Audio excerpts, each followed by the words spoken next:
All right, hello everybody. Welcome back to another edition of Vikings Spin. I'm your host, Jason Wisniewski, and Mike Castellino is back with us for another mock draft. Of course, Mike had joined us on the previous podcast, and we're going to discuss another couple of mock drafts that Mike and I have put together.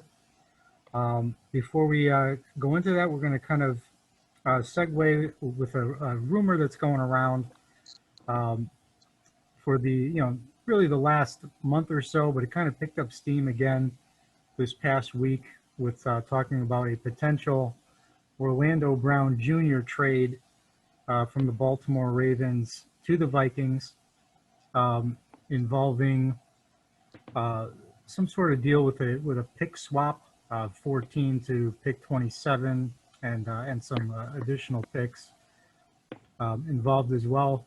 Mike, you've seen this rumor floating around, right? Mm-hmm. Oh yeah, absolutely. Yeah, like on a few outlets. Yeah, I honestly think, in my opinion, that if the Vikings are not able to land one of the top three linemen at 14, which is obviously Penei Sewell, Rashad Slater, or Christian Darrisaw, I honestly think they're going to make the trade. And I really would love it. I think it fits all the holes because I think the Vikings really well and truly might want to go and get guard play. I mean, at the end of the day, regardless, I know that they have Ezra Cleveland. That's the nice thing about Ezra is they can utilize him whichever way they feel like because he can. I honestly believe he could play left tackle, left guard, or right guard, wherever they feel that they want to put him. He's a Swiss Army knife type offensive lineman. That's why it's awesome to have him. But with an Orlando Brown, the power and strength that he would possess, it'd be game-changing for our passing game. The pass protection would take a huge step forward for Cousins, and you'd truly be able to see what he can fully do. Yeah, I agree with the effect of that trade would have definitely on the pass protection. I'm looking at this from the standpoint of how the board might fall. And, we've seen a lot of mock drafts come out from a lot of different people that have insights on how this might fall. And what it basically comes down to is Baltimore is in the market for a wide receiver.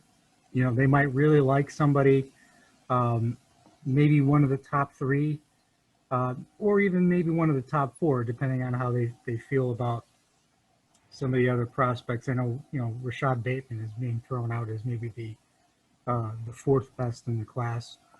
But I think maybe out of the top three, you're looking, obviously Chase, you figure he's going to go, but maybe if Smith or Waddle were to fall down to 14, they might be really tempted to make that move since, it seems like they would probably, they've come to the conclusion that they're going to move Brown. They might as well, try to get as high up as they can to get that wide receiver that they're coveting. And the same thing with the Vikings. If like you said, if these other offensive linemen, if they can't get a Slater, a Sewell, he's probably going to be gone. There's no guarantee that the Chargers won't take Darrisaw.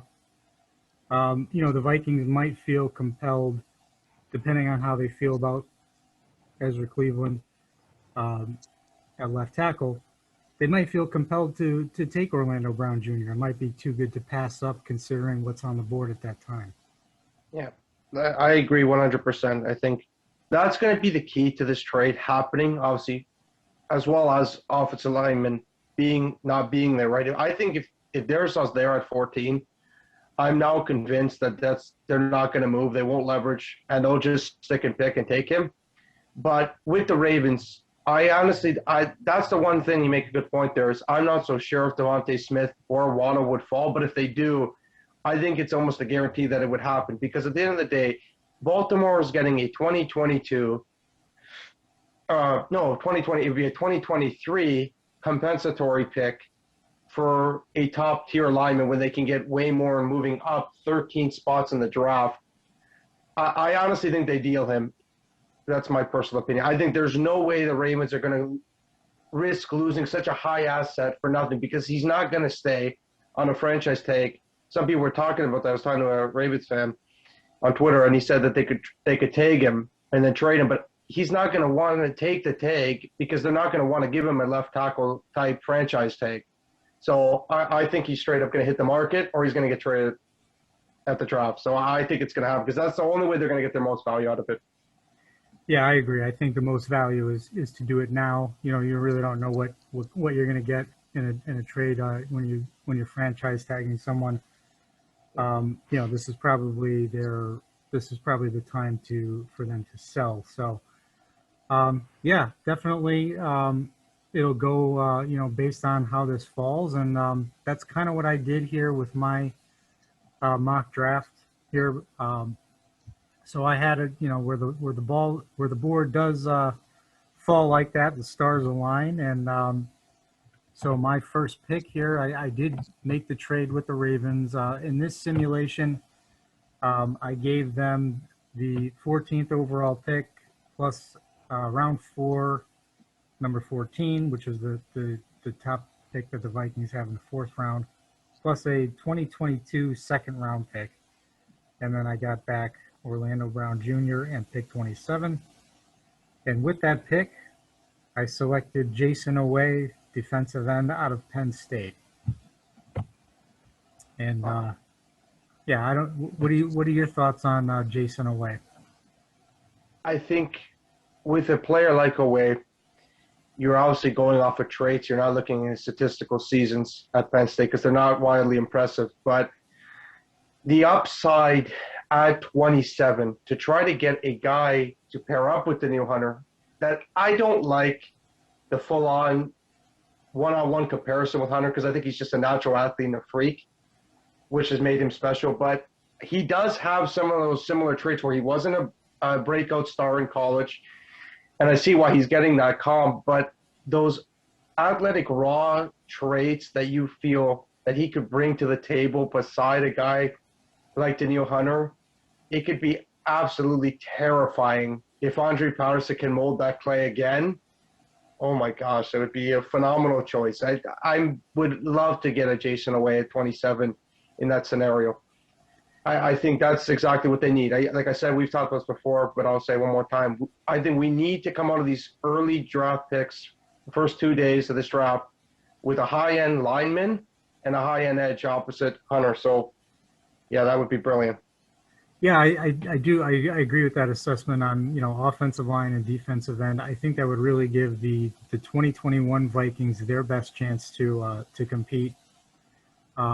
If they can solidify the offensive line and then make that defensive line absolutely terrifying. I mean, at the very least, you know, obviously Jason Owe's got to develop, but at the very least, I mean, he can contribute to the rotation. You know, like you were saying, he's got, you know, phenomenal athletic traits. So, you know, at pick 27, you know, if you can get a defensive end with that kind of potential, you know, I'm feeling pretty good. The thing is, like, for me, with Owe, and I know this probably isn't a very popular opinion, but I don't really care. I would rather take a chance on a guy like Owe than taking a guy like Jalen Phillips. And I know people are in love with him, and I've seen a lot of people mocking him to us, but I'll be honest, I do not want to touch a player with an injury history. I'd rather take a chance, and this Vikings team has been great at doing it. They've done it with Everson. They did it with Hunter. They did it with Brian Rose. They've been successful with guys who are not the most, you know, polished players going into, you know, the draft.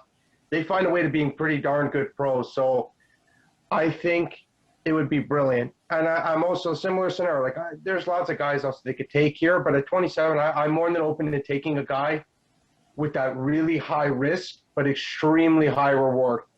And that's what Owe would bring. I would love that pick. Absolutely agree. So what's going on in your mock, Mike? In your so I stayed at 14 because Okay. I actually did have the scenario that we talked about now.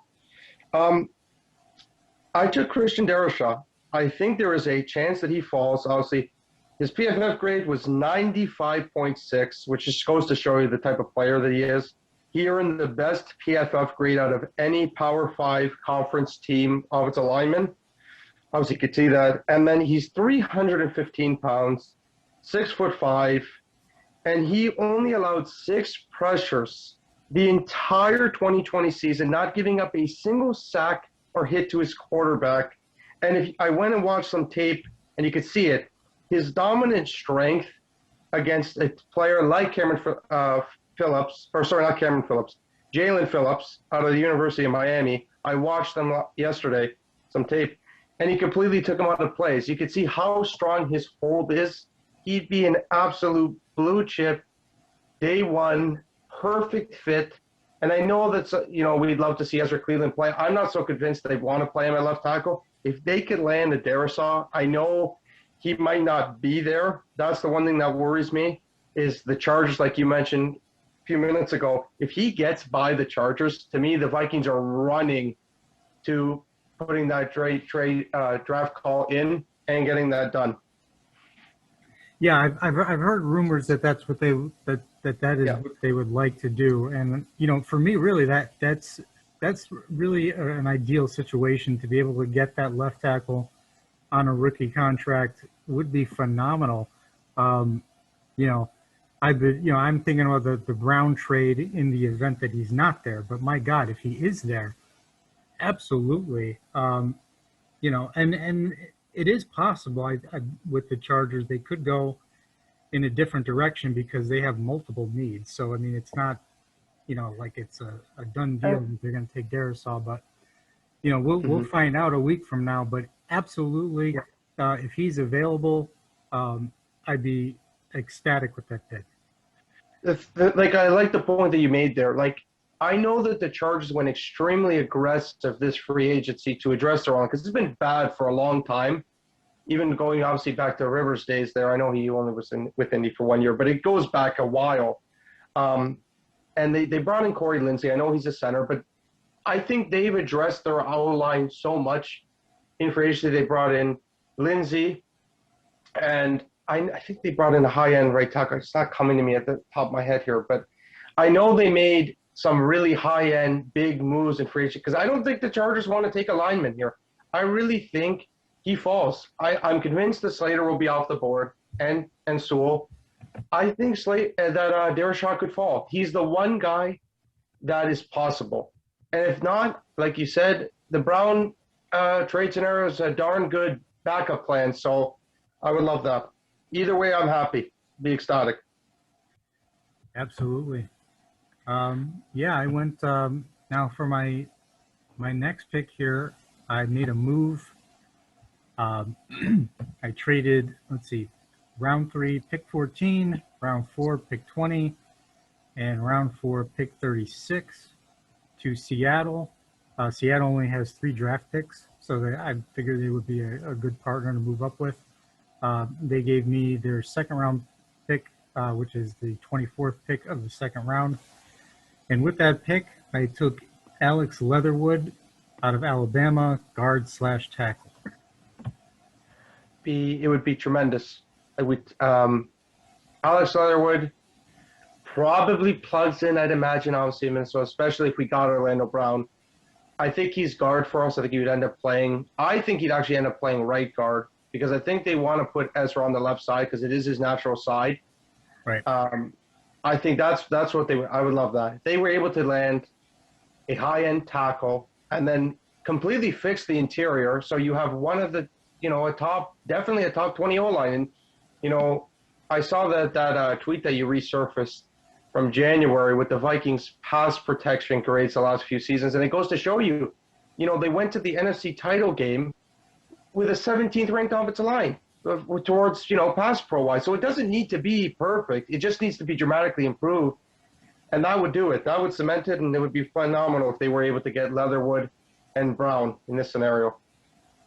Yeah, I figured with this to just go for the pin and fix that offensive line once and for all. I've been, Leatherwood. I know I've been following him for a little bit, and then I started following him closer here in this past week. But I remember his name coming up last year, and then he went back to college. and played another year. And I don't know, he's just kind of been overshadowed, I think, by some of the other names. And I think part of that is teams needing pure tackles. That's just their position of need. And Leatherwood is sort of a utility guy. He's played left tackle, but he's also played left guard. So he's kind of being looked at as a possible interior guy, and maybe that's pushing him down the board a little bit. Um, but I watched his film, and I don't see an awful lot of weaknesses in his game. Maybe the one thing was that they nitpicked on a little bit was speed rush, but that's more of a thing when you're playing left tackle. So if he was at guard, it'd probably be less of a concern. But his athletic scores were still very, very good in the elite range in most categories. So he has the athleticism for the zone scheme, especially at left guard. Um, so I think he'd be able to step in and start right away. I agree. Um, Funny enough, I have actually the same scenario happening because, like you talked about, Seattle only has 3 picks. So what I did was a little bit different. I traded with Seattle, picks 90 and 125, so our second fourth round pick, and our second third round pick in exchange for 53, and Rick's magical favorite seventh round pick 250. So, and then I ended up taking Joseph Osai from Texas, the big edge rusher there. So he had a 79.9 PFF grade. The thing I really like about him is that you could see of his statistics here. He had an 80.5 pass rushing grade as well as an 81.1 run blocking grade or run defending grade, obviously, which shows you his flexibility that he's not one dimensional. He's 6'4", 254. He's got extremely good burst, but he is a little bit undersized. But he's got long arms, and he takes to his advantage. But the one thing that does stick out on tape that was the reason why I do think he could actually fall a little bit is he is a little bit slow off the line. You could see if you watch his tape, it's very slight, but he's just a tiny, tiny bit slow off the line. But he does have very violent hitting style, which causes strip sacks. That's one thing that stuck out. But he does the thing that counteracts his slow starts off the line is his phenomenal recovery speed. And one thing that really stuck out that I think we missed last season badly was he was able to get a clutch sack versus Oklahoma State in the fourth quarter. Only when Oklahoma State, all they needed was a touchdown. This was fourth down, and I watched the play. He got home. He sacked the quarterback to end the game. Plays like that were missed dearly in Minnesota's defensive line last season. They had no pass rush. They need to go and address this, I think. And getting a player like that would be tremendous. Yeah, you said it. The big moments. That's what was really missing. And if a guy, especially if a guy has a good recovery, like a closing burst, that's a really great trait for a pass rusher. And if he's the kind of guy who rises in the big moments, you love that. I've been hearing good things about him. That he is one of the, I think there's like, 6 or 7 guys probably that you can go with within the first 2 rounds, and his name keeps popping up as one of them. Yeah. And I'm not so sure if he will fall. But the one thing, like I said, going back to his, violent hitting start, he only had 5 sacks last season, but he forced 3 fumbles. It goes to show you the type of power he possesses. He's phenomenal. I think he's a really interesting player. And I really love to see the Vikings go and get an edge. That's one thing I think they need to do. And again, get a guy with Andre Patterson. It usually does magic 9 times out of 10. You've seen him do it countless times, and I would love to get a high-end prospect for him to work with. And, Daniil Hunter is an example of it. You go and get a high-end player with potential. That's what I think they need to do. And that's why I liked your mock, too, of Osai. Very similar thing, right, where they might not be. You're not going to have the most polished player, right? If you traded down and took one at 27 or took one in this case at 56, but you're getting a player that Andre Patterson can mold into an absolute superstar if it all falls down the right way. So yeah, I would do it. Absolutely. So who do you Uh, got going in the third round? sure. So yeah, now the third round, I went here and did a minor trade down. Um, I had let's see, round three, pick 26, traded to Kansas City for round three, pick 30. So I moved down 4 spots, picked up a fifth round pick, the 37th pick of the fifth round. So their comp pick with this round three, pick 30 to Kellen Mond, quarterback, Texas A&M. I think he's been one of the guys, one of these quarterbacks in the second tier of quarterbacks in this class that I was actually pretty impressed with as a guy that can at minimum be a productive backup, somebody that if you had to go in, you don't feel like it's over, like you've still got a legitimate chance. This guy can make things happen. I've gone over it. He's got outstanding. I think his mobility actually doesn't get enough credit. I think he's one of the more mobile quarterbacks in this draft, but he's not really a run first guy, so it's not the first thing you think about with him. He does try to throw first. He looks comfortable in the pocket. I'd like to see a little bit more of the deep ball from him. It's not something that they did a whole ton of at A&M, but he does look good.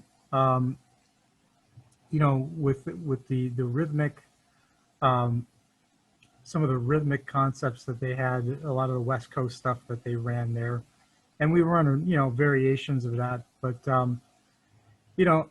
I don't know. He just he kind of seemed like he had the qualities that you look for, in a quarterback that you feel comfortable if this guy had to go in a game. And I think he has enough upside to where he could potentially develop into a starter down the line. But at minimum, I'm looking to get somebody who I don't feel so nauseous about if they have to go in the game like I do with Mannion. That I entirely agree with. And I do think you got it pretty much right on the money where they're picking here, because I've seen he might even go as high as second round. I've seen some things. I was looking at my Twitter today, and Ian Rappaport had him going as the sixth quarterback, right? So he'd be the first one after the big five, right? So, yeah, if the Vikings were able to land a Kellen Mond, I do think it's important that they need to go and get a quarterback. If they don't address it in the draft, it cannot be Sean Mannion. That's not acceptable. Talked about this already, but I don't want to go on it too much. But yeah, they need to go and get a guy that you believe could do it for a quarter a game. Obviously, knock on wood, you don't want to lose Kirk Cousins at all, right? And the one thing that has been phenomenal about Kirk is his ability to stay healthy, even with a pathetic offensive line that we talked about at times. So yeah, I agree. They definitely need to address the quarterback spot at some point in the draft, unless they have a plan to get a veteran in free agency, which there's not very much out there. So yeah, would definitely be a good idea. Yep. And what do you got? What do you got coming up next? So me, I got at pick 90. I was taking Kendrick Green, the interior guard out of the University of Illinois. The one thing I really liked about Green is he's another guy, I just really like. He seems, what I've tried to do with this draft is kind of fit more into our outside zone scheme. He's not as big. So he's 6'4", 315. He's one of the most explosive offensive linemen. So he's more, he's got much more an ability to move around, right? He fits our scheme a little bit better, as you can see. He switched from defensive line, which I think is different, and is why I do think he'll fall a bit. But Green was tied for the most big-time blocks among interior linemen in 2020. He offers guard and center flexibility, and we talked about this, right? We're not so convinced what's going to happen with Garrett Bradbury. as well as his off the ball movement and gaining ground on a screen on the outside zone, right? And short area quickness to get to that second level is absolutely incredible. If you watch him on tape, he flies, he creates holes. And I watched his tape, and literally, Illinois is not a very small school, right? We can agree on that for football standards. They're not very good. Um, I saw the one thing that stuck out most when he made a play, they broke a run. They're not very good at passing the football. So we don't really know how good he is, but overall, perfectly, because again, with smaller schools, it kind of can be iffy, right? But he did have an 88 PFF grade, so he was able to take care of the players that he played against, the competition that he went up against. And yeah, he has very good tape. He's really good player on the outside zone. He gets out there and he moves people. He reminds me eerily of what Brian O'Neill and Ezra Cleveland can do when they get outside. They put you on the floor and they allow a Delvin Cook, they allow an Adam Thielen or a Justin Jefferson on the screen to go and break a huge chunk play. And that's what this team missed. You know, Dakota Dozier, we talked about, he's not a scheme fit. Okay, he's not. He can't go and do that. He's a mauler in the run game, but he cannot get out on a screen and go and make the big play that we need from our offensive line. I absolutely would love to get Darashaw and Green in our first two of our first three picks. It would be absolutely perfect scenario. Yeah, I've heard some good things about Green. You know, that he's the type of offensive lineman that they're looking for to execute, like you said, those screens, the outside zone. So definitely makes sense. There's some quality mid-round offensive line talent that I think that they should definitely try to dip into. Would not be a bad idea at all. So who do you got next on your board? Again, next here, round 4, pick 26 of the 4th round, I took Jamar Johnson, safety out of Indiana. There's another one that I've been watching more of lately. Hadn't paid too much attention to him early on in the process, but now that I've been hearing his name come up in this mid-range round, I've heard anywhere from round 3 to round 5. So you know, 4 seemed like a good area here. You know, he's a guy that you know, he made a lot of big plays. You know, at Indiana, I think it's a pretty a fairly deep safety class where, you know, if you're not getting a guy, you know, I've only really seen one safety mocked in the first round, and that's Morig. But the rest of these guys are getting pushed down, you know, second, third, and fourth rounds. And I don't know if that's so much them or these other positions. Like you got like 8 wide receivers regularly being mocked in the first round. And maybe is it just that the wide receivers are that strong, you know, and they're pushing these other positions down a little bit. But I think Johnson is a quality safety where you can put him, you can really put him anywhere. He can play. He's equally proficient in the box and as a ball hawk. I think to get a guy to be able to roam around is extremely important. You know, versatility is something I definitely value at the safety position. So he seemed like a pick that made sense here. You know, considering that behind the starters, you know, we've got Xavier Woods on a 1-year contract. You know, Harrison Smith, they still haven't gotten a contract extension done. And behind him right now, the only guy that's played has been Josh Metellus. So I think it's important to address this at some point. Yeah, that's 100% bang on the money. Again, you know, like you said, Harrison Smith didn't get that extension yet. We expected it, didn't happen. And Woods as well is on a 1-year deal as of right now. So I definitely think safety is a need. I do think, you know, Tamar Johnson, we could take him, and he doesn't need to come in and play right away. You know, he could play, you know, special teams, be involved on, you know, certain nickel packages, whatever, right? You know, everyone finds a way to get in there sometimes. But, you know, I would like to see them go and take a safety relatively high because in case, something was to happen to Smith or to Woods, Josh Metellus is not it. That's not the guy you want to be coming and starting a load of games. So yeah, they definitely need to address safety, and Jamar Johnson would be a good pick if he's there. Yeah, I struggled. I almost I took Jason away, but I was so close to to actually picking Morig in the first round, but I settled on away because I knew I could probably get someone like Johnson later. Yeah, that's fair. And I think, like you said, I agree with Morig. I think he will be the only safety if there is one that goes in the first round because he's the high end safety. But again, I don't think it's a huge need. It's not the biggest need for us, right?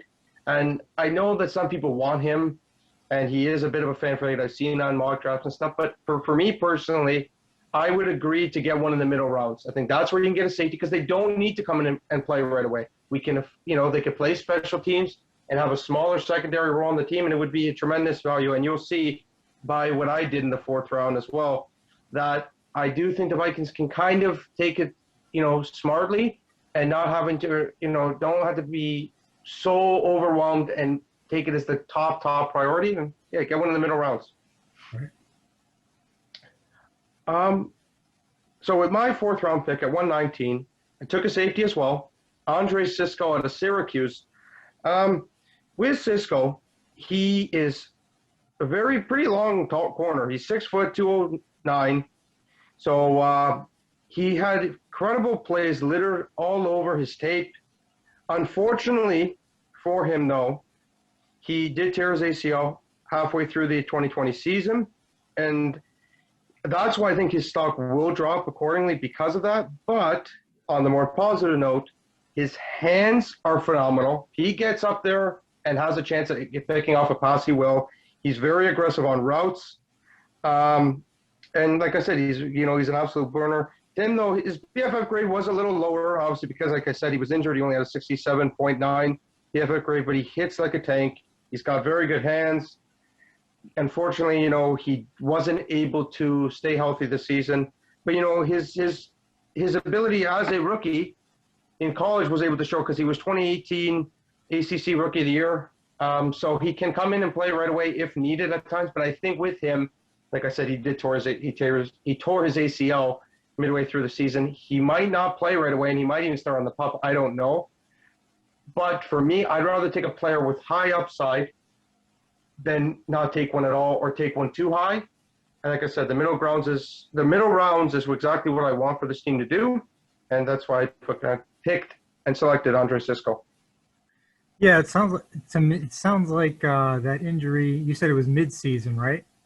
Mid-season, yeah. So Okay. I don't think he'd play right away. Yeah. So he may miss a few games, but it's not like something where it was at the end of the season and you're talking like 8-10 games that he's going to miss. Maybe he'll miss a handful, but Yeah. at best. But yeah, like you said, I mean, at this point in the draft, when you're talking about the fourth round, the fifth round, if you have those high upside guys that are dropping because of injury, they're not going to be playing right away. You might as well do it. You're getting great value in the long run. 100%. And I honestly could see a guy like Cisco falling, like you said, because of the depth at wide receiver in this class, at the offensive line, at quarterback. A guy like a Cisco who has, unfortunately, an injury in a pretty good safety class where a lot of these guys, like you mentioned, will fall outside of Morig. I think he could be there, and if he's there, it's an absolute steal at that pick for the upside that he would bring because he had 12 picks in his career, so he was a very, very 13 interceptions in his career at Syracuse. So he was a ball hawk when he was healthy, and like I said, he flashed all over the tape when he was healthy. So yeah, to me, I would absolutely do it.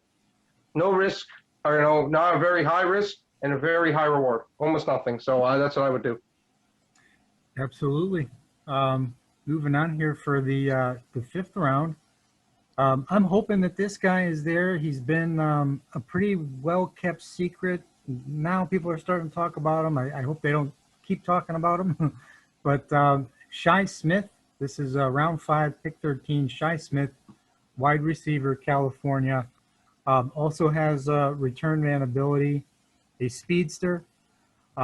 This guy is impressive both with long speed and he's also shifty and agile.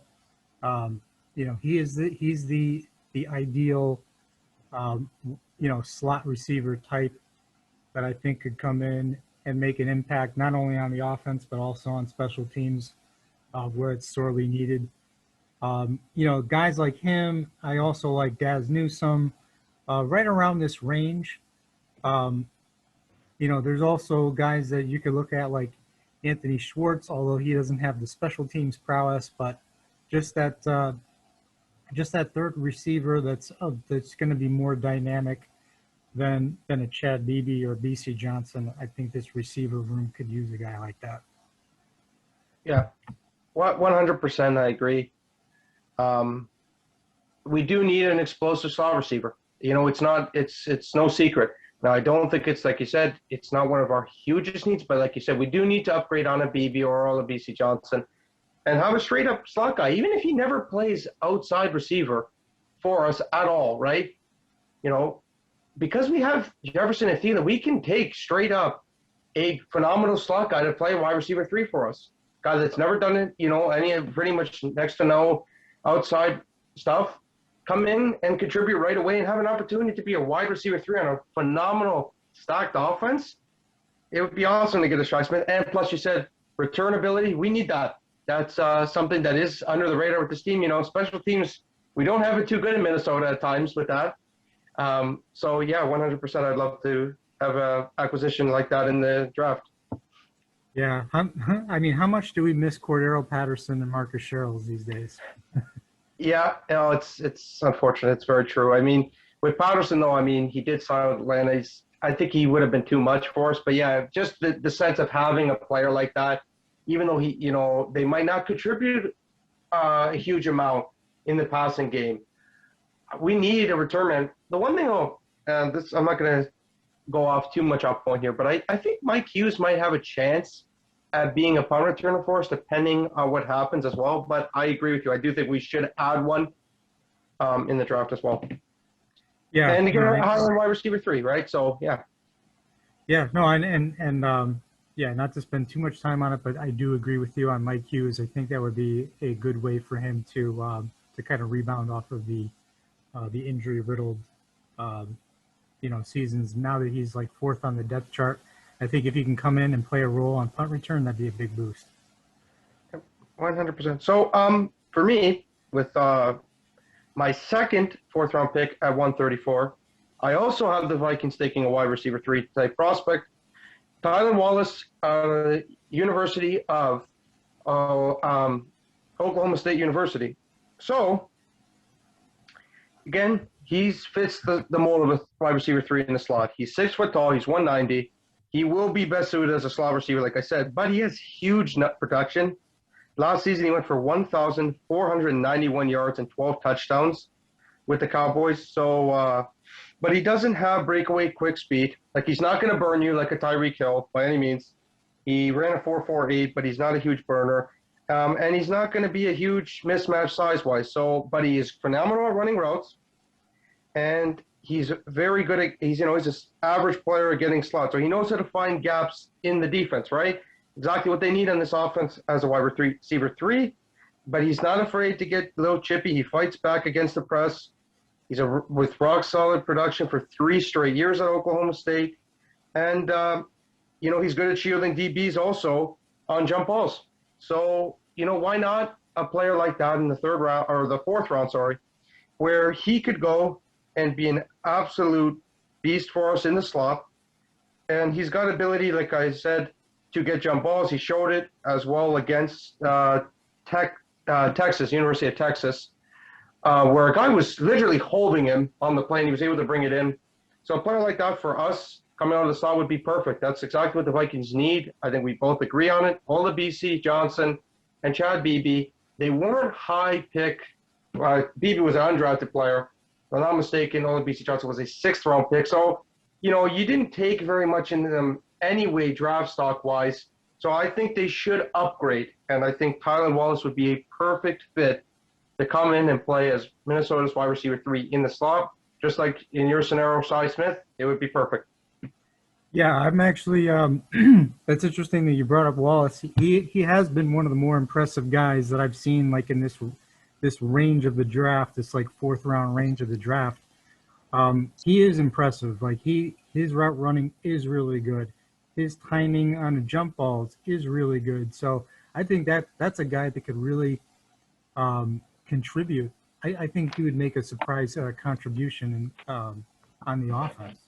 So Yeah, and like you said, he's not going to be at all what Shy Smith brings to the table when it comes to returning, but his just straight up ability would be perfect for this team. 100%. Yeah, my next pick here. This is the second of three fifth round selections that I've got. I went with Jack Anderson, an offensive guard from Texas Tech. This is a guy that he's got enough of the athleticism to do, what the Vikings would want him to do. I think it's important to get some depth, even if we, even where if it, you know, regardless if it's, if we get Brown Jr. and we take another guy higher, like in my scenario, it looks like the starters are set, but you still want to build, you still want to continue to build depth on your offensive line, going forward because injuries do happen. So you want to get the best possible backups that you can get. And even so, even if you, like let's say you're in a different scenario, let's say we don't get Brown Jr. and maybe we take one offensive lineman early. It's still important to get these depth guys. Even if you sign a James Carpenter, that because that's probably going to be a like a 1 year contract. It's still important to build these younger depth players. You want to throw this guy in the mix with Kyle Hinton and Brandel and see what these guys can do down the line. I agree. Jack Anderson was a guy actually I would looked at.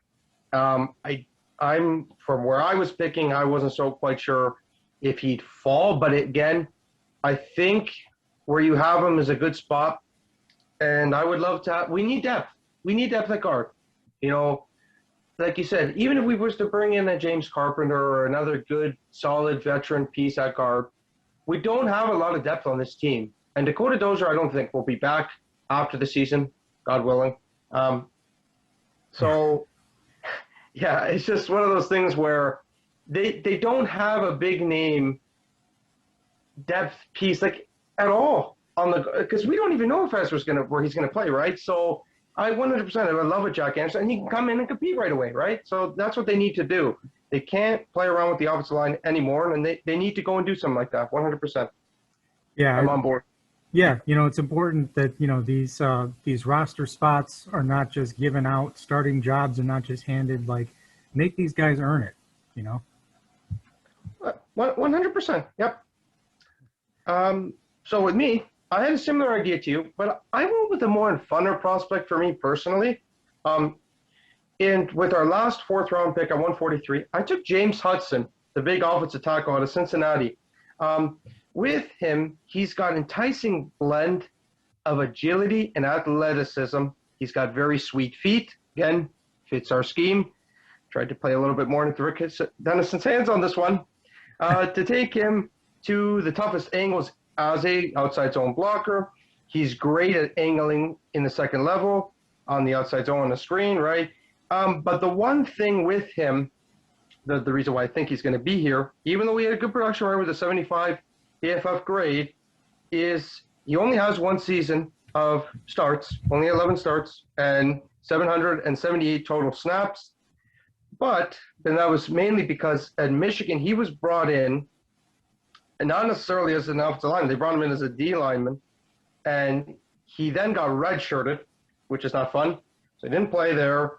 Then he got transferred to Cincinnati, and because of transfer rules that the NCAA has, silly as they are, he wasn't able to play.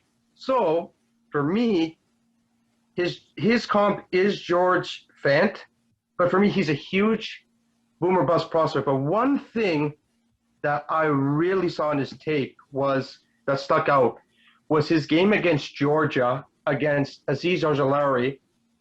I honestly, this is funny, but this is a true story. Honestly, he's so big. I thought that Georgia was using a lot of safety blitzes. He made Ojulari, who's a first round prospect, look tiny. Unfortunately, I didn't get to his tape. I didn't get to. He wasn't able to play the whole game because of a foolish targeting penalty. But the importance, the type of player that he is, he got injured, or not injured, right? He was taken out because of penalty for targeting. They lost the game. They were winning at halftime, and they blew it late because the left tackle that came in was nowhere close to as productive as James Hudson. And one thing that stuck out, James Hudson, one thing that stuck out for me the most was his strength.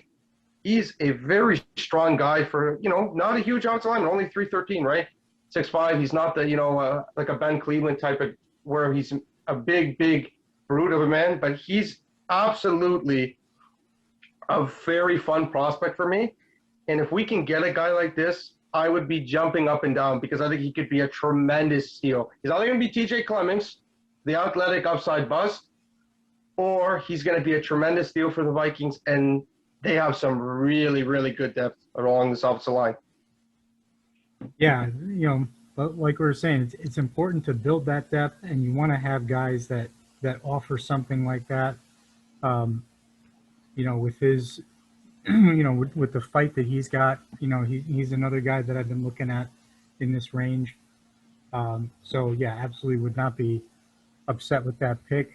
Anything to get Dakota Dozier off the roster is a good move in my book. Absolutely. Anything that gets him cut on August 29th, 2020, I'm game with her at this point. So, if I can get him out of this roster, he's got to go. He's got to go. We talked about this. And we under the radar, we kind of need depth at tackle, too. We don't know what Blake Blundell is. He was a low-round pick. So, and Rashad Hill, I don't think he's here after this season.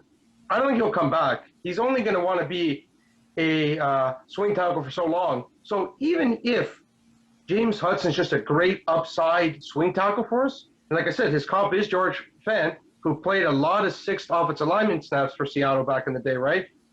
Even if we utilize him as that, he is such a good outside zone fit for us. You could use him on a screen. He can go get out there, just like Fant used to do for the Seahawks. Just even for that alone, the upside, you can't lose. You're picking at 143. If you can get a prospect like this, and he would be a lot higher if it wasn't for his lack of reps, just straight up lack of reps, and it being a newer position for him, like I said, because he moved from being a defensive player in Michigan where he never played, but where he was brought in. So that would be a tremendous value again for me. As you can see with Cisco, same idea, right? The late rounds, I love going for the high-risk, high-reward players because you have nothing to lose at the end of the day. You're picking the compensatory pick area of the fourth round. You might as well take a good shot at a high-end prospect. Yep, right. Let's mark that down on our calendars. August 29th. I'm going to write that down. Cut down. If that happens, it'll be great. All right. Well, I got, let's see, my final pick of the fifth round here. This is the comp pick that I picked up in the Kansas City trade that I did with them in round 3. So this one I went with, now I hope this guy's there, Buddy Johnson, linebacker from Texas A&M. Saw some film of his play in the East-West Shrine game that impressed me. He had a good pro day, but he hasn't been talked about as much as some of the other linebackers in the class. But I think this is a guy that can come in and provide some depth. He may or may not be the answer for an Anthony Barr replacement, but I think it's important to continue to build linebacker depth. I know Cam Smith is supposed to come back, but you don't really, if somebody's got a heart condition, I mean, it's not something that you can guarantee that he's going to keep playing. I mean, I hope he does, but we'll see. You just kind of have to hedge your bets either way. Um, you also have, um, you know, I understand Troy Dyer is a rookie, but he was a little bit up and down last year. So I think it'd be good to get another young prospect to push him, um, as well as push Nick Vigil. So going here at this point in the draft, a guy with some upside, um, and a guy that can help you on special teams as well. Yeah, I mean, I wouldn't mind it. Some good linebacker depth with a guy like a Buddy Johnson here. Um, I personally am not a huge fan of the East West Shrine game, and I know it's as a viewing point, I know it's very nice for charity, right? It's very good, but it's not quite the Senior Bowl level of talent, right? There's a lot of lower small schooler guys. So, but outside of that, still good to have good tape, no matter where it is, right? Right. But they 100% need some depth behind Troy Dye. And like you said, I'll piggyback off your point with Cameron Smith. We don't know if he's going to be okay, to play. Health-wise, God bless him if he's, good to go and lives a lifelong healthy life and retires early, right? I've seen that's been the trend recently with football players. Health comes first, obviously. So if Cameron Smith, ends up not returning, getting a guy like a Buddy Johnson here in the fifth, tremendous. Be awesome. Yeah. So and what's your next pick here? So I took a very nice Mike Zimmer prototype, cornerback in Tro Williams, another guy out of Syracuse, another guy in that secondary department. Like I said, prototype Mike Zimmer, 6'2", 198. He had a 74.9 PFF grade. He's a big, long corner, of course. He's used as a big defender who could provide some effectiveness in the short zone areas. Adequate anticipation of break point blocks, and he's pretty solid off man coverage, right? So a little bit further back, which actually the Vikings did employ quite a bit last season. They didn't play too much press tight man coverage, so off zone might be a good fit for him. Just as you never know with depth, right? More depth, the better. But he was weak versus slot wide receivers, and because his feel is not that great on them, because he's not very good in chase mode. So again, one thing that was more positive is he actually, funny enough, had 2 interceptions off Trevor Lawrence in his career in 2018 and 2019. But when I looked at the interceptions, the one in 2018, he pretty much got burned, like I said, right? He's not the most quick guy on a long ball, right? That's where his weak point is. He got beat, but he was in position. He was able to pick it off. So, yeah, to me, I think Troy Williams, another guy. Mike Zimmer loves his tall cornerbacks. We all know this. We know he's going to get a defensive back at some point in the draft outside of a safety. So I think he will have a corner in this draft somewhere in the later rounds. And why not Troy Williams? He's a good tackler. He'd be good for special teams. Again, double down on special teams. It was a very bad weak point for the Vikings. We had one of the worst special teams units in the entire league on big returns. We got burnt on that almost, multiple times. It almost cost us some games. So, yeah, I would like that to strengthen up the season. And Troy Williams, who's a guy who take a chance on with his corner play, but he's going to be a good special teamer for you in the 5th round. Absolutely. Yeah, I have the same line of thinking here. I'm doing it here in the 6th round. I made a minor trade round 6, pick 15, traded to Philadelphia for round 6, pick 40, plus round 7, pick 6. So, Rick gonna Rick and get his 7th round pick here. But yeah, the 6th round, I have, same deal, a cornerback, another day 3 guy. This is Ambry Thomas out of Michigan, 6 feet, 191. They're not really sure if this guy can be an outside corner in the NFL. He's probably going to be a slot guy, but he's got really impressive speed. He ran a 4.37. So he can hang. Speed wise, he excels in press. But he can get a little handsy, and that's something that Mike Zimmer's done a pretty good job of coaching out of defensive back. So I think he can work with a guy like this with a nice athletic profile. Um, and I went with a slot guy because we don't know what the status of Jeff Gladney is long term. Mac Alexander on a 1-year contract. Hughes, contract expiring at the end of the year. So I went with a slot guy here.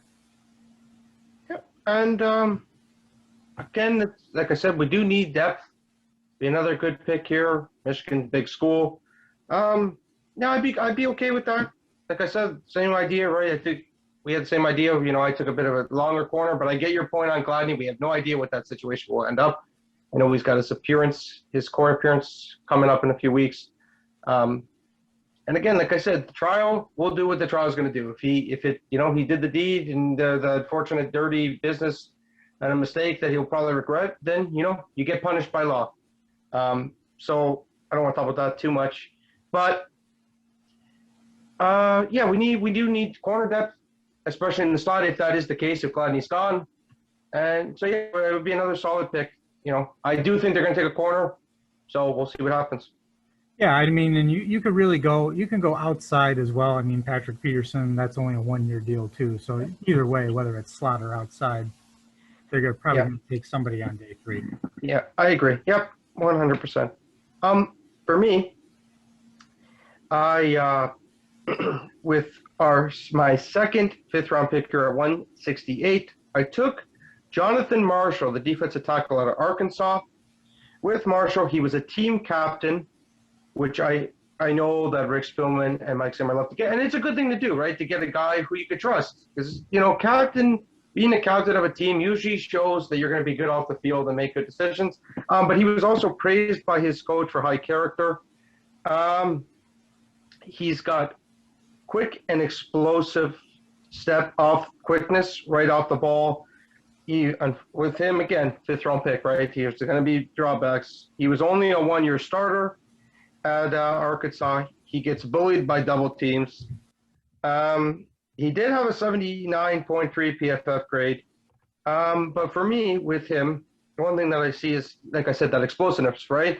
I think Andre Patterson, again, back to molding that clay, kind of could be an Armand Watts type, where, again, same school at Arkansas, where you could see he's very fast. The thing is, his pass rushing moves aren't the best. He's not very good at adjusting and getting to the quarterback to create the sack.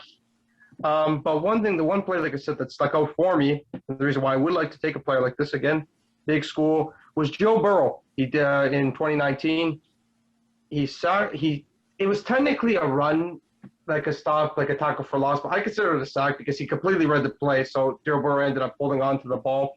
The guy he also beat on the play was 3rd-round pick out of Denver last season, out of LSU, Lloyd Cushenberry. So he beat 2 solid players here to make this play. And I think with a Jonathan Marshall type, you take a chance. He could be a really nice player for us because, we do not have a pass rushing defensive tackle. It's not the forte of Tomlinson or Michael Pierce.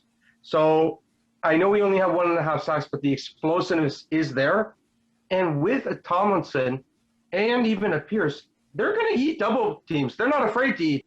So he could maybe take on a 1-on-1 and maybe win and get home. So to me, it would be another low risk, high reward type player. And I would love it. Because to me, I think it was similar, like Armand Watts. He showed flashes, right? With Minnesota, it just never broke through. Maybe Jonathan Marshall could be a difference maker. We'll see. Yeah, definitely. I mean, adding another guy to the D line mix, you got to push some of these guys, on the depth chart, make them earn those roster spots. Yeah, absolutely. Do not mind going in that direction. For me here, my final pick here, this was this is a 7th-round pick here. I have A.J. Rose, running back from Kentucky. This guy is a one-cut runner, so he'll fit the zone scheme pretty well. He is a bigger back here, 6'1", 215, ran a 4.53, so decent speed for his size. This is a guy that's probably going to be more in the Alexander Madison um, mold, but both Cook and Madison have missed time. The only other running back we have right now is Amir Abdullah with Mike Boone gone. So I figured, hey, seventh round, whether it's a seventh round pick or UDFA, I do think they'll add a fourth running back there at some point. Yeah, I agree. Getting a bigger power back, there's nothing wrong with it. Ben could be probably will end up being a contributor on special teams if he was to make the team because Amir Abdullah does have a good track record. He's been able to fight for that spot, and he's a solid player for us. But no, there's nothing wrong with bringing in a fourth running back for depth. He doesn't make the team, like he said, seventh round pick. You're throwing some darts at the dartboard. So at that point, there's nothing wrong with going with a running back to try to add depth to the team. Because if he ended up beating out Abdullah, it would save you some money, and there's nothing wrong with that. Yep. With me, my sixth round pick, I took pick 199, took Daz Newsome, that explosive wide receiver out of North Carolina. He makes himself look faster through speed variations in his routes. Now, funny enough, he did not run a faster 40 than Tylan Wallace at 4.5, but he, like I said, has variations in speed that he's able to utilize in his routes, and he offers immediate, this is the key one, offers immediate punt return ability, and he is solid work in the middle of the field for us. And I'm not so sure that KJ Osborne stays on this team. I would not be shocked if he gets cut with the season he had. He was supposed to be our guaranteed punt returner, and he didn't do it. He could not handle it. He fumbled a lot before getting injured. I wouldn't be surprised if we just take another one. Just double down on wide receiver after you get your wide receiver three more likely wide receiver three prospect, and then you could bring in a high-end returner with just good upside that way. Because to me, I'm worried about Osborne. I didn't like what I saw in our punt return game. Even Beebe, right? He fumbled against Carolina, even though he had the heroics later on in that game. I do not want that to be a problem. Fix the special teams outside of kicker. That's used for UDFAs. But they do need to go and get a return man specialist in the draft, in my personal opinion. That's what I'd like to see them do. And Daz Newsome, he does have some upside receiver-wise. He had 684 yards with 6 touchdowns at USC. So, again, if he's just a return man in the 6th round and he's a very good one, you can keep him for cheap. Look at the Bills did it for a while with return man. He played with the Jets too, Andre Roberts. If he ends up being like an Andre Roberts-like player for us who's a good return man, doesn't bring us nothing in receiving, I'll take that because we do need it. Yeah, I like Daz. I like Daz Newsome a lot. 100%. In the return game, I think he has enough upside for the passing game, but we'll see how he does as a pro. But he's definitely somebody I like. I definitely don't think that KJ Osborne should be guaranteed anything after what we saw last season. Multiple shots at this. If they double down on wide receiver in this draft, it will not disappoint me at all, especially on day 3. Might as well take a couple of shots at these guys. Or if it's undrafted free agents, whatever it is, you definitely have to have several guys competing for that job after what we saw last year. And like you said, right, with Daz Newsome, because he's a decent receiver, he does have that vision and cut ability that he uses in his punt return game. So, if he catches 3 passes for us and he can actually make a clutch catch, and he's a good punt returner, that's all we need, 100%. So your draft's done. So this is my last pick. With my last pick, 7th round from the Seattle trade that I made. I actually think they might would take a 90 and 125 for 53 and 250 just because they're starting to be so desperate for high picks. But I took an interesting prospect here and a guy I actually think could break through a little bit. Felipe Franks, quarterback out of Arkansas. With him, he already met with the Vikings virtually, as you know. He was a 72.6 PFF grade, which is quite high. So he's a decent quarterback prospect. The reason why I personally like him is he's 6'7", 234. He's got a dream frame, right? That's every quarter offensive coordinator's dream is a huge, tall, lengthy quarterback. Another thing with him that I find very interesting is he's quick. He can run a little bit. He ran a see here if I got it. He ran a 4.65 40. With me, his offense. The one thing that is a downside with him is he ran an RPO offense in Arkansas. As you know, RPOs. What is the key with that? You get the ball out fast. So it's not very much decision making. But what it does say in his that I found through research is he is decent at progressions, but he's a little bit slow at getting to them. But he does like to get through them, which is a positive. He has a good arm. He can make all the throws. The one thing that concerns me with him is he runs a little bit too much at times when I think he could just make a throw, stay in the pocket, right? Because the RPO, right? He runs out of the pocket and makes a pass. I'm not a huge fan of that, but the one game that stuck out to me and that I really enjoyed, if you have time, you watch him on his tape against Auburn last season, went for 384 yards and 4 touchdowns and nearly upsetting the 13 seed Auburn in week 2 of college football. And another positive with Franks is he's a leader. He was praised by their coach, Sam Pittman. So I think Felipe Franks would be a high-end upside play. And this is the key that main reason why I like him so much. We don't have a Felipe Franks on this roster in the sense of Kirk Cousins is not a running quarterback. I joke around. I call him mini Lamar Jackson when he breaks one. Kirk the Scrambler, right? But Nate Stanley's a statue.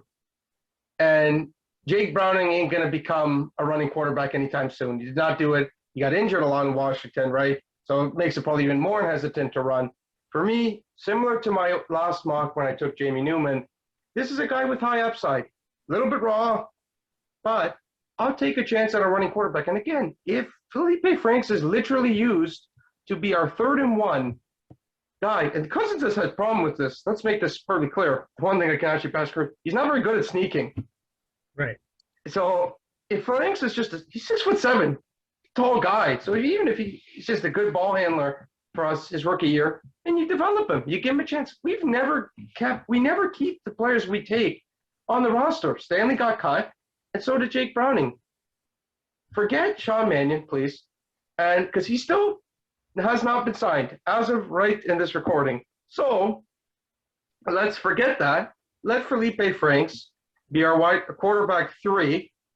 Go and bring in another veteran quarterback that could be out there, and let Frank stay on this roster. I think he could give us a really, really big steal here in the 7th round. There's nothing wrong with taking a chance at a high-end quarterback prospect, and I honestly think the only reason he will fall to the 7th round is because he didn't play very much. He was in Florida where he got beat out by Kyle Trask, who's going to go much higher. So take a chance on a guy who really doesn't have a crazy amount of starts under his belt out of college. And if you develop him and groom him, maybe he could become a huge gem for you. So I would take a chance on a Felipe Franks. Yeah, I watched some film on him, and he actually has pretty impressive footwork for a guy that's 6'7". And if you need a Hail Mary, this guy's got no problem getting it downfield. Yeah, he's not a Brock Osweiler, is he? With ability was. He can move. I'm thinking about it. A 4.65 40 for a guy who's 6'7", 234. That's pretty impressive. So even if he's just a high-end athlete for us his rookie season, I'll take him because we do need to improve the quarterback spot. And let's be real. Even if, like you said, make a great point. Even if he's just used as the Hail Mary specialist once in a while, and with going into halftime, 2 seconds left, you're tied or up 3, and you got none to lose. Just keep it up. See if Thielen, Irv Smith, Justin Jefferson can bring it in, right? So there's nothing wrong with that. I want that. I want an athletic quarterback in this draft. Just like you said, even if it's Kellen Mond, would be a lot higher of a selection, I want a guy who brings us that athletic background. I'm sick of having 2 statues at quarterback behind Kirk. Because Kirk needs a little hope, and I think especially if we don't address the offensive line full on, which I'm concerned about, we need to have a guy who can come in and help him on those 3rd and 1s, so he doesn't take those unnecessary shots that he took last season at times. So yeah. Yeah, there's nothing wrong with having variations in your backup quarterbacks, especially if if you carry 2 backup quarterbacks, which I don't really see why not.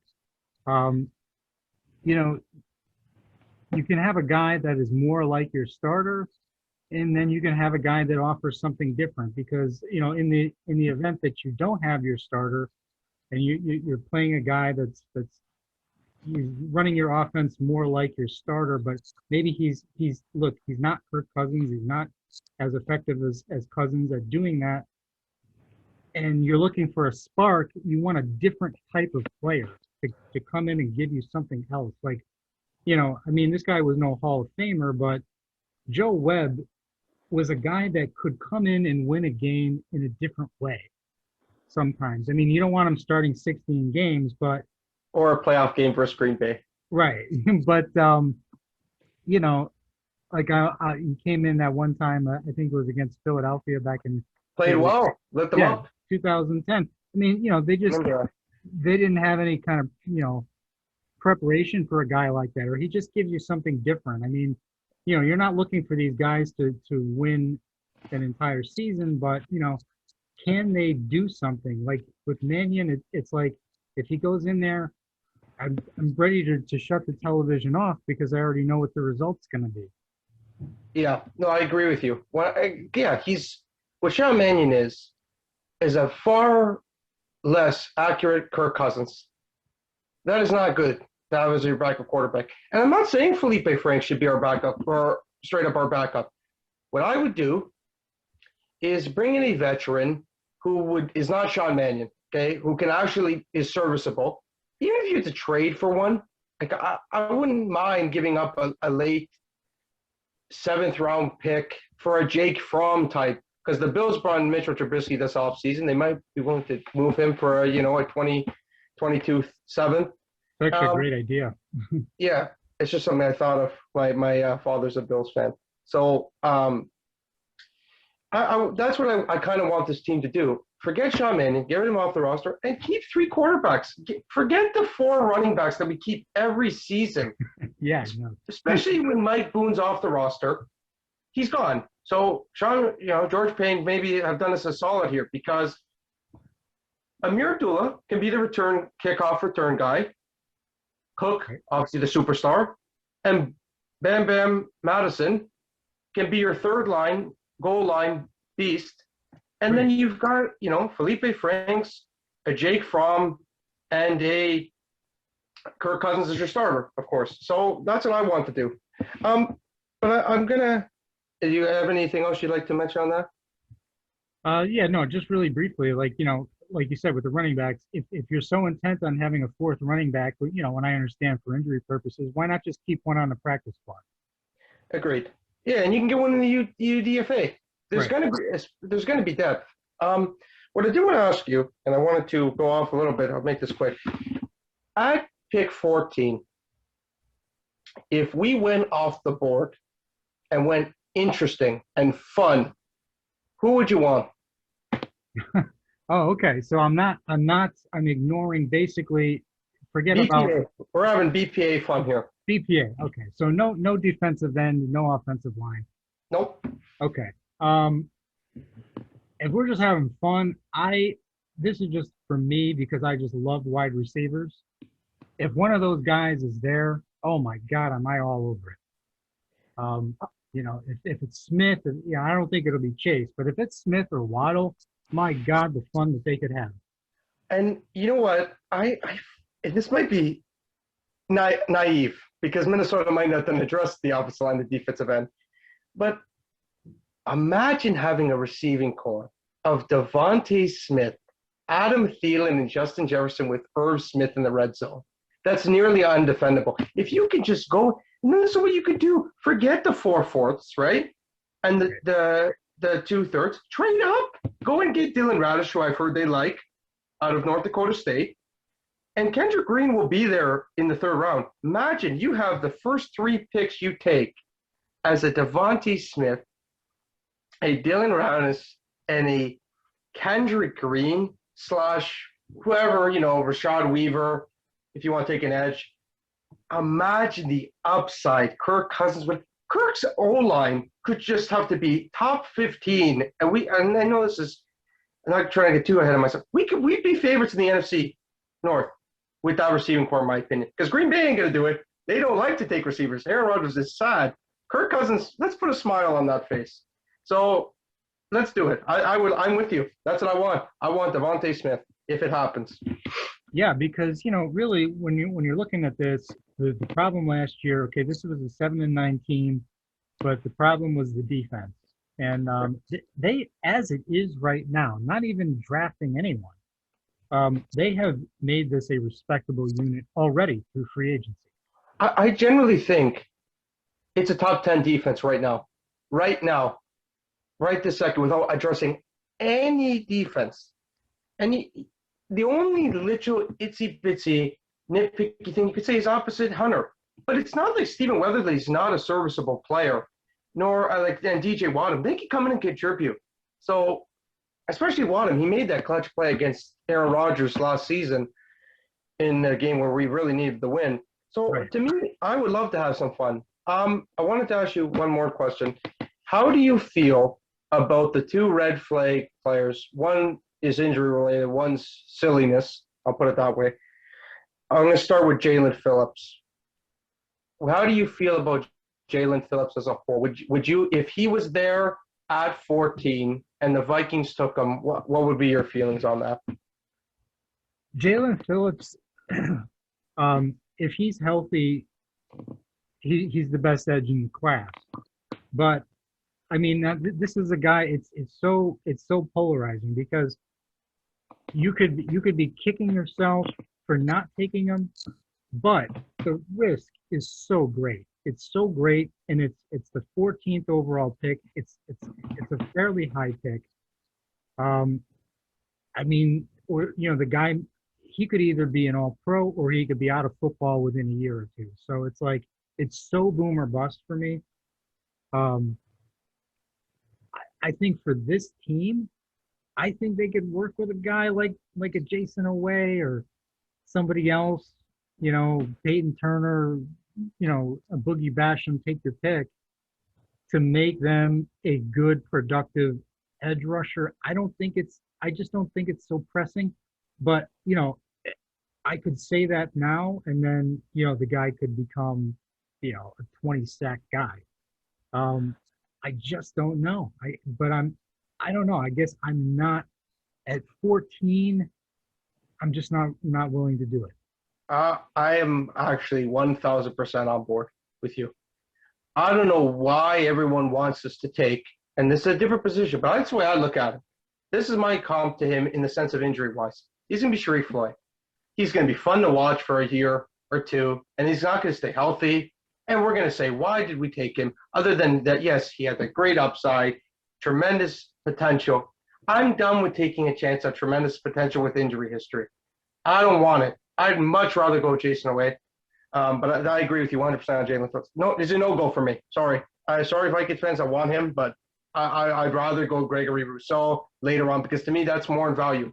To me, being on the field is just as important as skill. If you're not on the field and you have concussion, I'm sorry, as great as you are, and I actually think Jalen Phillips would be probably a top 10 pick if he was healthy and didn't have any, concussion issues. So, but for me, I pass it because that's all I get is bad feelings and vibes of Sharif Floyd. And it hurt me to watch Sharif Floyd not come back because he was phenomenal. I loved watching him. And again, that's another thing as a football fan. It breaks your heart to see a guy lose his dream when he has the talent. It's just taken away from him. I don't want to see that again. Yeah, I mean, especially with the league is really big on this concussion protocol. And he has a history with concussions. He has also knee injury histories. It's just, yeah, I guess it's just too much of a risk. If we're talking about taking a chance on somebody like, Ode Yingbo, in like the third or fourth round, okay, but not with the 14th pick. I think you have to get somebody that's going to contribute at 14. I'm going to ask you one more name before we go. Yep. And his name, a lot of red flags. And another guy, I kind of judge him similar to Joe Mixon, other than the positions obviously different. The out the field issues are scary. Micah Parsons, how do you feel about him? Yeah, I I saw the reports and what it's all about. The maturity concerns. I guess they're saying that's going to push them down. Um, it's really the same deal. It's like, you know, he's arguably the best linebacker in the class, and he's probably a slam dunk to replace Anthony Barr from a physical standpoint. Um, I think the Vikings may be a little gun shy because of what just happened with Gladney. They don't want to get burned again. Um, if you're really serious about addressing linebacker relatively early, you could do it with a Jabril Cox. If you maneuvered yourself in the second round, there's Baron Browning maybe in the third round. I think these guys are legitimate talents that you could work with. I don't know. I guess I'm a little bit more risk averse than other people. I don't know if that's a good thing or a bad thing, but yeah, I would probably pass. Yeah. If we were scouts, I think we get along quite well, because I feel the same way. And there's also the kid out of Notre Dame, Jeremiah Watt. I think his last name's Owasu, if I'm not mistaken. He's a guy who could go extremely high too. I don't want to, especially, and the Jared Gladney situation to me completely should take Minnesota off the boat of any red flag guy without the field issues. That alone, because look what that's got potentially doing. If you didn't, I don't know if they knew when they signed Mac Alexander, but thank goodness they brought him in, because that saved them and not having to force a corner pick. So yeah, I agree with you. But yeah, anything else you'd like to ask me? Yeah, just James Carpenter, no matter what. That's fair. James Carpenter, no matter what. Don't bring him in. All right, fair enough. All right. Well, yeah, that wraps it up then for me. Thanks for coming on again, Mike. I really enjoyed it. And yeah, I think Thanks for having me on. Yeah, we could probably do another one of these. We'll get together and analyze the draft when it's done. But Sounds good. Yeah, no, I mean, it should be a very interesting. We got 1 week to go here, so I'll definitely be tweeting you as we go along here. So hopefully the Vikings don't make us all want to take a nap midway through the draft in sadness. So we'll see what happens. All right. Well, thank you everybody else for tuning in here to another edition of Vikings Spin, and we will see you next time. Skol.